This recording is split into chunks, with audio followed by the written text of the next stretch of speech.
My name is Sebastian, and my ex-wife, Anna, and I had been married for 2 years before she destroyed what we had. Anna and I were colleagues at one time, but after I got an offer from a more prominent company, I resigned, and that was when we began to date. Before that time, Anna and I were not really the colleagues that got along with each other. She was reserved and barely associated with different people, except she was talked to. But despite being introverted, I still had a crazy crush on her. I could only tell her how I felt after I resigned because my former company was against coworkers dating. Luckily, when I told Anna how I felt about her, she admitted that she had the same feelings for me, too, and in no time, we began to date. I loved Anna's commitment to hard work, her smiles, her energy, and those crystal blue eyes. We got along so well, and I enjoyed every moment I spent with her, and when I eventually asked her to marry me, she said yes. For me, money was not an issue because I earned a lot of money from the tech company I worked with, and this also played a significant role in how I cared for Anna. On my own, I would drop by clothing stores and buy her clothes, shoes, jewelry, and everything she wanted, whether expensive or not. I also did this because I loved it when my woman looked good and classy. It boosted my ego. I really loved Anna, and I wanted her to be happy at all times. But aside from that, when it came to Anna, I didn't mind if she shopped every week or every month because I considered it as investing in her. Even when we were about to buy a house, I allowed her to pick the house she liked despite not liking it that much because I believed that if she was happy, then I'd be happy, yet after everything I did for her, she went ahead and cheated on me with my blood. Everything was going fine between Anna and me, but after the incident of a flood that destroyed many houses last year, I was forced to let my cousin and his wife move in with us. They had to begin life from square one because they lost everything they had, and the least I could do was support them. So, my cousin and his wife asked if they could move in with us until they got back on their feet, and after I discussed it with Anna, we decided to let them live with us. Anna was thrilled to receive them, and I was glad she would always have company at home, especially when I was not around. Also, the nature of her job allowed her to work from home, and it felt good to know that she would no longer feel lonely while she worked. Little did I know that I allowed my wife to cheat on me with my cousin. The funniest thing was his wife, and I did not notice anything fishy. Whenever we returned from work, they'd act all cool with each other and didn't leave room for suspicion. My cousin, on the other hand, betrayed my trust and repaid me by screwing my wife whenever his wife and I went to work. One weekend, Anna went grocery shopping and asked me to help her fold the clothes in the closet, and that was how I stumbled on her diary tucked under a small pile of unfolded clothes. At first, I didn't want to invade her privacy, but I was curious to know what a 28-year-old woman was writing about, and to my greatest surprise, I found out that my wife and my cousin had been sleeping with each other a month after they moved in with us. I could not believe my eyes, and I was heartbroken to find out she could do that to me after everything I had done for her. A part of me wanted to throw her out, as well as my cousin, but I wanted to hurt her for doing such a thing to me. I didn't even fold the clothes anymore because I didn't want her to find out that I knew. I simply came up with an excuse that I wasn't feeling okay, and she believed me. I continued to pretend everything was fine, but as soon as I got myself together, I contacted a lawyer, and he started processing our divorce papers. I also made plans for my cousin because I wanted him to feel my pain. After a couple of weeks, I decided it was time to bust them, so I pretended to leave for work, but I hid in the tool shade of our house. When Anna and my cousin thought I left, they came outside, entered the car, and began to kiss before they drove out, and I took pictures of them and sent it to my cousin's wife. I knew she'd come back home in anger, and she did. She initially denied everything until I showed her my pictures that morning. When she realized she could no longer lie, she began to cry and blame my cousin for seducing her, but it was too late. I kicked her and my cousin out of the house, informed her about the divorce papers, and warned her to stay away from me and my house. Some months later, we divorced, and I blocked her on all social media platforms. My cousin's wife divorced him, too, and luckily for them, they didn't have a child yet. Even after the divorce, Anna tried to come to me a few times, but there was nothing I could do at that point. I hated everything about her. She wanted to tell me she was no longer with my cousin, but that was her loss, not mine. Though it's been a while, my heart still aches, and I know it will be all over soon. But I'm way happier now, and my new girlfriend and I are taking things one step at a time. OP, I can't even imagine what it felt like for you to know that your wife was secretly sleeping with your own cousin. It must have really hurt you to know that your cousin broke your trust, too, and took your act of kindness for granted. It was really inhuman of them to do that. It's great that you divorced her and moved on quickly because she did not deserve you. In no time, you'll forget about her entirely, and you'll be able to move on to better things. Thank you for sharing your story with us. Now, let's move on to the second story of the day. My wife and I had been married for 25 years, but in the end, I realized she was using me. I'm sharing this here because it has been a burden in my heart, and hopefully it will clear off after I share it.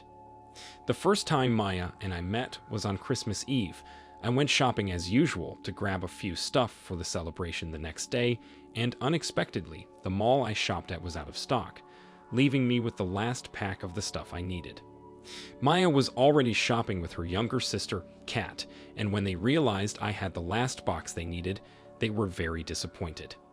When we were about to make payment at the counter, she kept complaining to the sales representative that her Christmas had just been ruined because of that, and she could not afford to go to the next mall, which was miles away. Finally, when she kept complaining, I was forced to pay for the stuff and hand it to her because of her sweet little sister, and I left the mall. About 3 days later, I met her again at the Christmas party my town organized, and she remembered me immediately. Then, we were both very young, and we hung out with each other the whole evening. Shortly after that, we became close friends, hung out with more, and eventually, she became my girlfriend. Maya and I were so much in love and passed through many seasons of our lives together. We dated for 4 years and got married after that. The craziest thing was my family disapproved of Maya. To be precise, my dad didn't like her, and he kept saying there was something about her that he could not place his fingers on, but I loved Maya, and I wasn't going to let anyone separate us from each other. So I got married without my parents' approval, which worsened my relationship with them. Maya's parents, on the other hand, did not have any problem. They blessed our marriage, and from there, we went ahead to rent our own apartment. We started living together as a couple, and I worked hard to make life easier for us. I didn't even go to college. I chose the carpentry career, and with the money I made from it, I had to sponsor Maya to college because I could see how much she wanted to further her education. To be honest, there was nothing that Maya wanted that I didn't give to her, even after several years of being married to each other.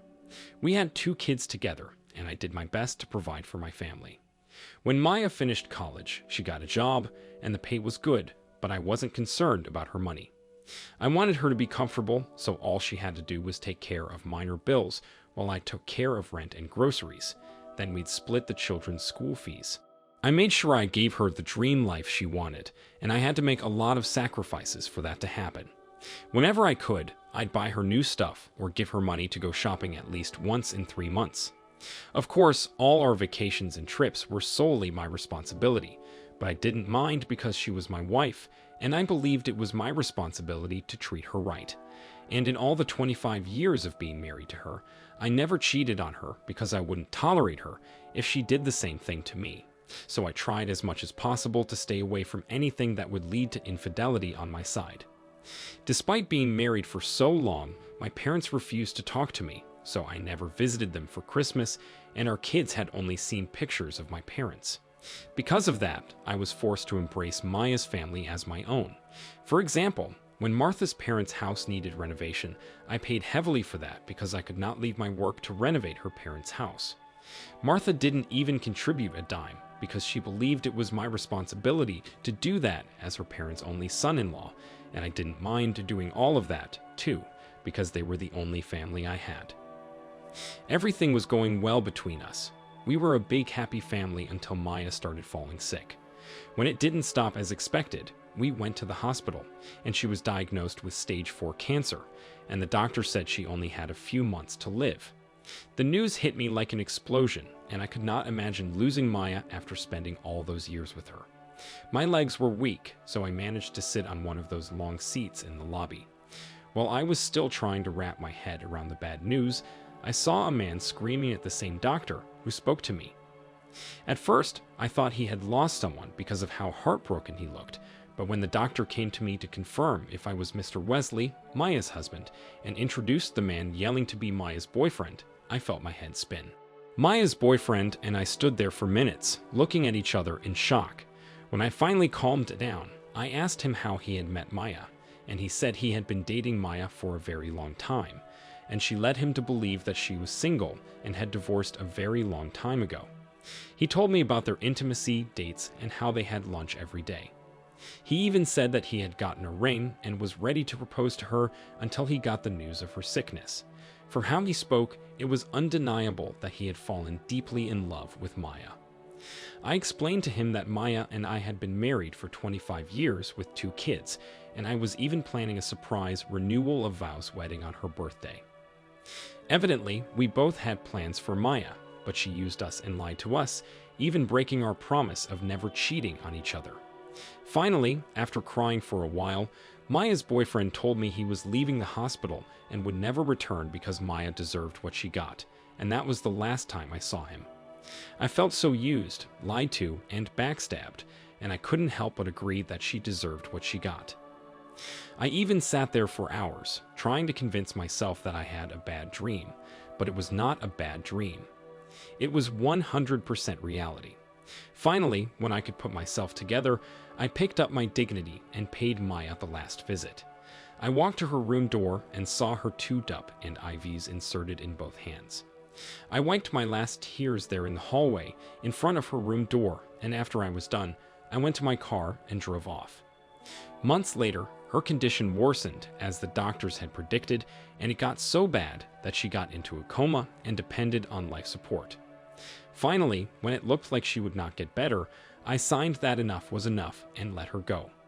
After she passed away, all of her properties and the things she owned were given to me, and I consider them as my pay for all the sacrifices I made for her.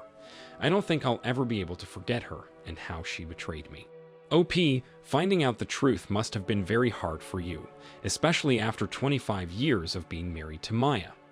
To even think that you had a messy relationship with your parents because of Maya, and in the end, it was not worth it. Maya deserved what she got. She played you and threw away what you had with each other after dating for years and being married for 25 years. I'm genuinely sorry, and I understand that healing from this and getting over it is not going to be easy, but I know that you can do it, and no matter how you write it, I understand how deeply it hurts. I believe you need a lot of self-love and time with your children. For now, you can take a break from relationships to heal properly, then you can go back whenever you're ready, and if you're not, there's no problem with that. Remember that you're a strong man, and we are all rooting for you. Thank you all for taking the time to listen to today's stories. If you enjoyed listening, please feel free to like and subscribe if you haven't already. Also, comment below with your thoughts on what happened. Take care.